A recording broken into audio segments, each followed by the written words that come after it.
The question of past and present modes and manners crops up once again when Miss Tosca Bissing, playing Mrs. Bridget Blair in Parnell at the New Theatre, meets a really modern miss in our studio. Hello, old thing. I suppose you've played the part of Mrs. Bridget Blair so often, you can almost imagine you are a Victorian. Oh, easily. As Bridget, I am Victorian. This is one of her dresses I'm wearing now, all hustle and bustle. What do you think of the modern girl? The modern girl spends half her time complaining she's nothing to wear, and the other half proving it. We believe in a shorts life and a gay one. You'll never get that tired feeling, I suppose. We may get tired of doing up the hooks on our dresses, but you have no hooks, only plenty of eyes. Lo and behold. My dear old Vic, what of it? Simply a matter of gauze and effect. You think you're so original nowadays, but what about your hats? We wore them 50 years ago, and later still leg of mutton sleeves. And talking of figures, we may have bought a dress for a ridiculous price, but never for an absurd figure. Oh, hips, hips, hooray! We often bought 6 frocks at a time. What on earth would you want with 6 new frocks? 6 new hats? And we Victorians could keep a secret. In circulation, you mean? We're not mean anyway. We spend money on our complexions, for instance. It's only natural. The complexion anything but. Look at your eyebrows. Very few modern girls know where to draw the line. You're either overpainted or overdrawn. And what are your views on marriage, Mrs. Blair? My motto has always been mate and see. I know that a clever woman gets the man she wants, but a cleverer gets the man someone else wants. Time was when every nice married woman darned her husband's socks. And now she socks her darned husband. You see, my dear Bridget, we moderns have so much more freedom. I've noticed that. You're free to stand up in buses and tubes, to have a free fight with men for their jobs, and come home at 3 o'clock in the morning. But talking of marriage, look at your bigamists. Or perhaps you don't know what bigamy is. You're telling me. Well, I'm telling you that a man who had 2 Victorian wives must have been a bigger mystery. Perhaps we were rather slower in my day. It used to take us about 40 years to reach 30. And a Victorian woman was just as old as she felt inclined to admit.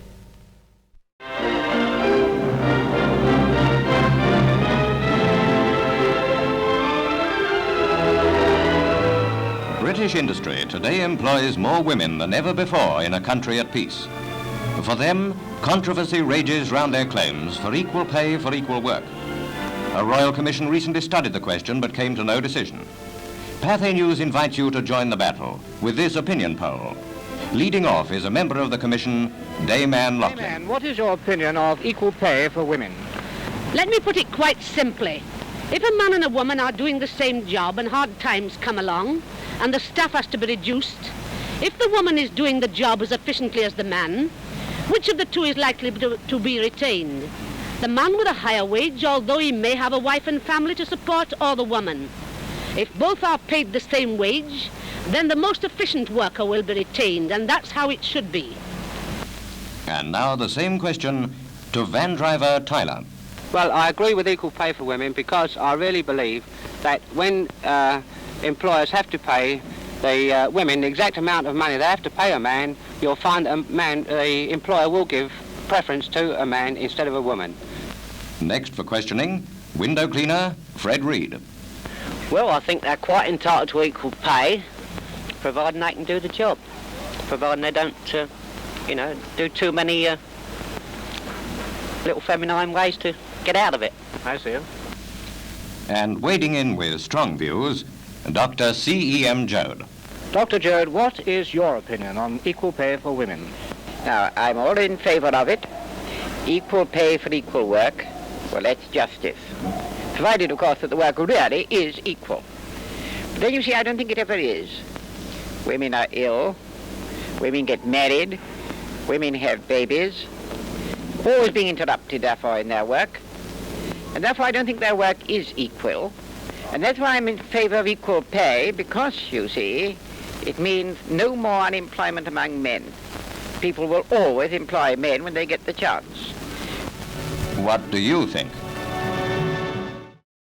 It's a goodbye kiss that ends with a question mark, as Mrs. Ivy Smith, mother of 8, leaves home to catch the 8:15 for London and business, leaving hubby on the doorstep holding the baby. British fathers make good mothers. Plain Mr. Smith, helped by the other man of the house, ropes in his third youngest daughter to clear up a question hotly debated for many years past. How to be a housewife in 6 easy lessons. First lesson is to take a leaf out of mother's book and hurry the eldest off to school. Next, to clear up the litter. Why is it these business wives just won't tidy their things before they leave? Take beds, for instance. Why all the fuss about airing? Just push them back and smooth them out.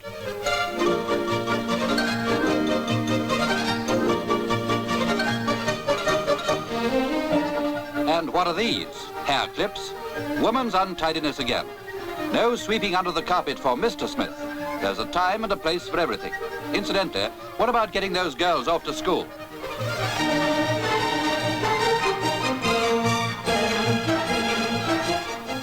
Plain Mr. Smith at his plain front door with 5/8 of his responsibilities gone. It's system that counts. Just a matter of menfolk working together and not looking on the black side of, well, blow me down. That's heaping the coals on Pop's head with a vengeance. It'll hurt Pop Sonny far more than it hurts you.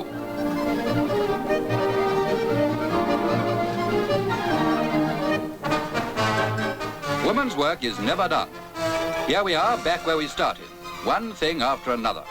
How can a man get on with his housework if this sort of thing happens as soon as he turns his back? Just system, see? Get rid of your problems one by one and then, more feminine worries. 2 years old and already taking up a man's time with her hairdo.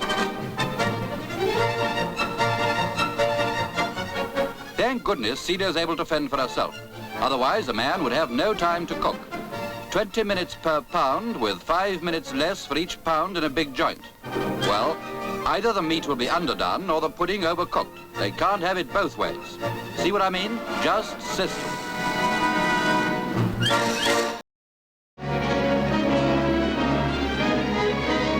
26-year-old Mrs. Joyce Lewis is just an ordinary housewife living on a London County Council estate at South Ockendon, Essex. She faces the same problems as other housewives, how to make the housekeeping cope with ever-rising food prices. But Mrs. Lewis believes in doing something about it, and she's been getting her neighbours together to declare war on high prices, a campaign which they hope will be taken up by housewives in other towns. Remember, housewives, this is your campaign. Only we, the women, can bring down the cost of living. Get together now in your own districts and in your own towns. Only the housewife, Mrs. Lewis declares, can beat inflation, and she must do it in her own way with her own weapons.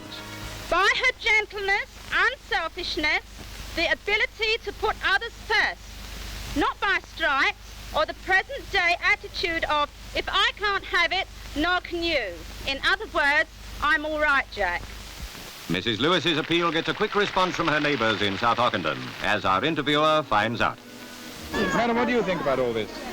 Well, I think something should be done about it yourself, because why is it then that we have our food in the week, and then when we go to the shops again Fridays and Saturdays, they put extra price on?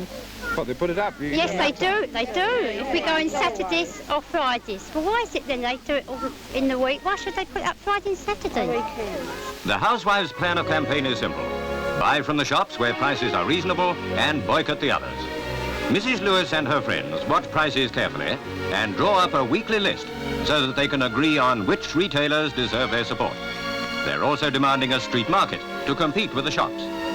They invited the retailers to attend their first meeting, but only one turned up. Perhaps the others are waiting to see how the campaign goes.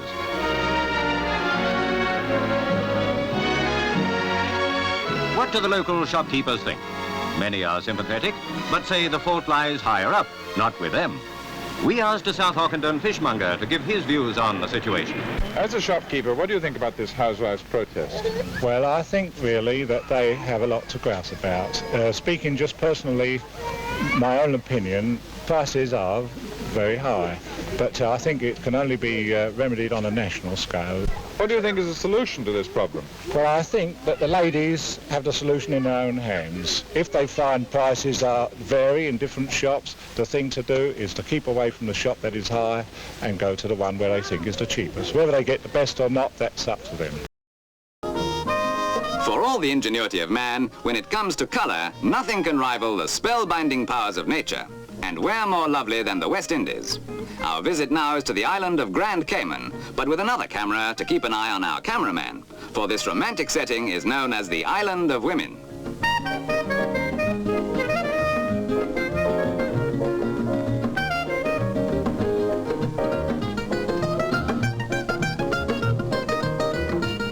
Wherever you look, you can see women working. No comment. It isn't true, of course, that there are no men on Grand Cayman, but most of them do leave because of the lack of outlets for manpower. The majority go to the merchant shipping companies, earn enough money to build a home, and then return to settle down.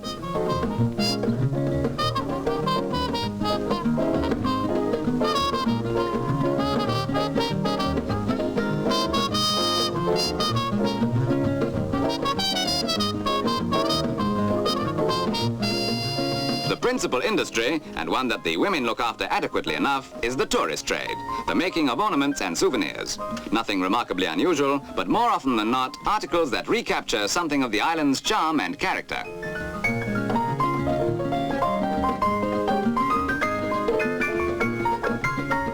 After cribbing some of their trade secrets, we thought it only fair to pass on some of ours. And for many of the inhabitants, this is the first film camera that has been seen close to. It's also a useful way of breaking the ice and getting them to relax for the filming we wanted to do.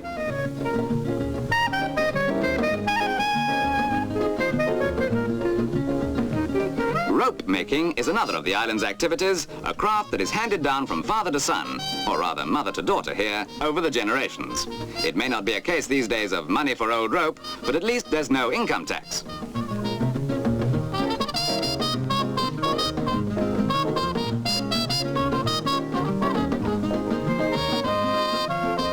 Considering its size, 20 miles long by 4 miles wide at the narrowest, Grand Cayman often seems like a hive of industry. Yet because there is no major industry, the men have had to go elsewhere for their livelihood. A sad note to an otherwise idyllic setting, the Island of Women.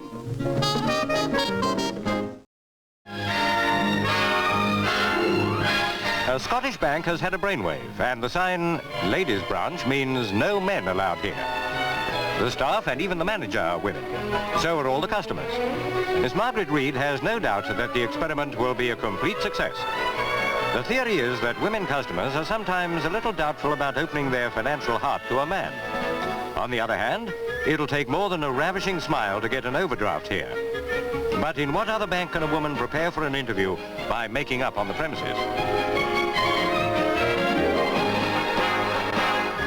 We forgot to mention that the walls are panelled in a willow shade, toning delightfully with a seaweed green carpet. It's never safe to question the business instincts of Scotchmen, but perhaps the older generation may think it all a terrible waste of bobbies.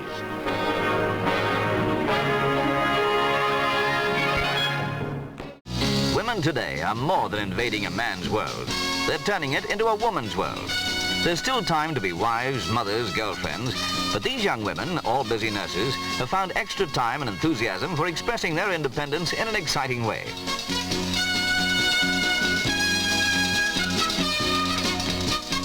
This young nurse, who's a mother too, is learning to fly with the London Nurses Flying Club at Chobham in Surrey. It's her first flight, less than 100 years since young women like her would be expected to do nothing more adventurous than embroidery.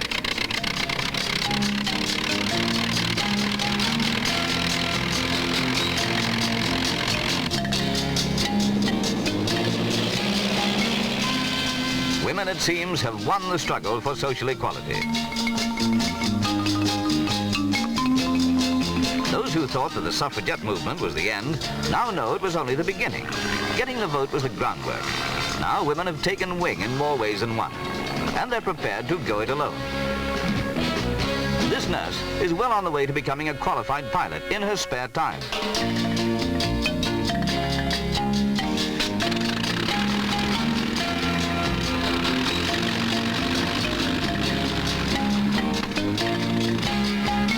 More and more women play important parts in society, industry and government. Many women will say not half the battle has been won, but even now more and more women have a hand at the controls.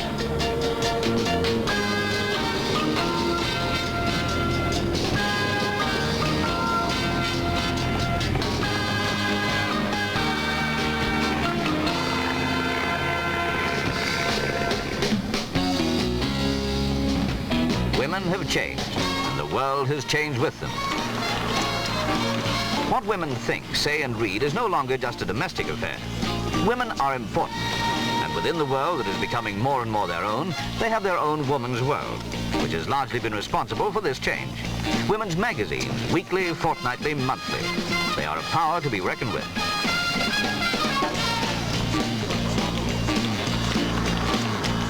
The weeklies, Woman, Woman's Own, Woman's Realm, and Woman's Weekly are the most phenomenal of all. Woman is the market leader. At Woman, women like editor Barbara Buss are firmly in control. About 14 million women read the weeklies. The story of their growth is the story of women's increasing influence in every sphere. At one time, they were preoccupied with romantic fiction set in days when women had to be daring, even notorious to be noticed. Fiction is important now, as the studio illustration session for a current serial suggests. But even fiction these days is much more closely related to life. Romantic escapism is no longer a means of keeping women's minds occupied. The world of women has become the real world, and that means the world of problems too.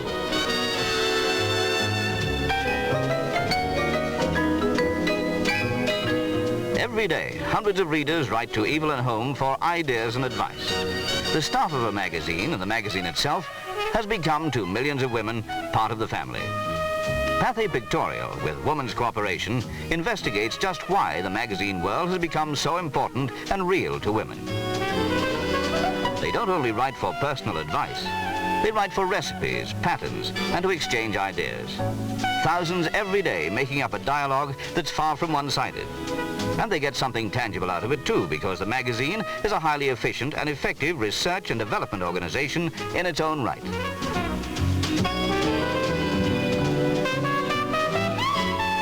The fashion production department of Woman is concerned with new ideas. And they don't just write about dresses, they design and make them.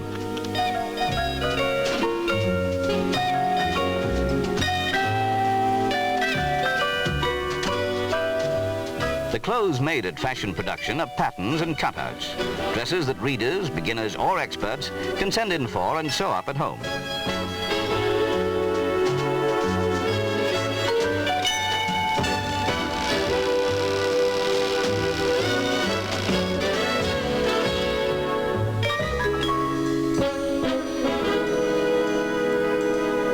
Fashion production is a service department. The Women's Weeklies are known to the trade as the Women's Service Weeklies, simply because that is what they are mainly offering their readers. Among them, offers of a great variety of products at special prices.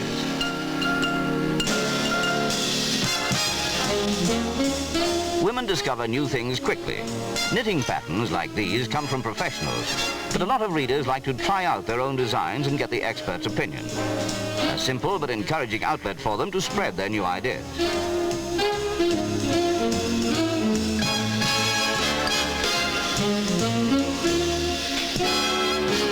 Service is the key to each department. The Wooden Spoon Club boasts a kitchen any woman would be proud to work in. A sumptuous development from its origin as an advice service to wartime housewives hazarded by shortages and rationing. The basic elements of good cooking and wise kitchen management are still given priority, even though these days our tastes are less parochial, our dishes more international in flavor and appeal. That's part of the revolution too.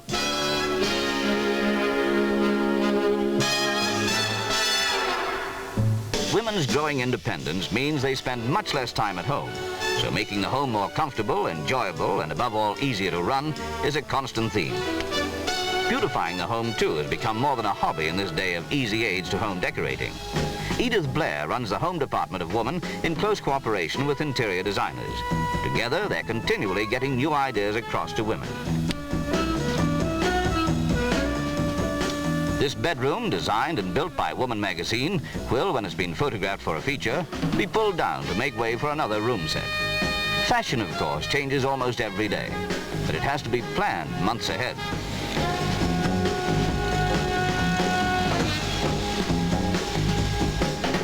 With all the talk about independence, it's as well to remember that women are still as keen as ever to be feminine. Beauty care and grooming have their own specialized department. Helen Temple's Beauty Box brings together expert advice on makeup, health, and beauty.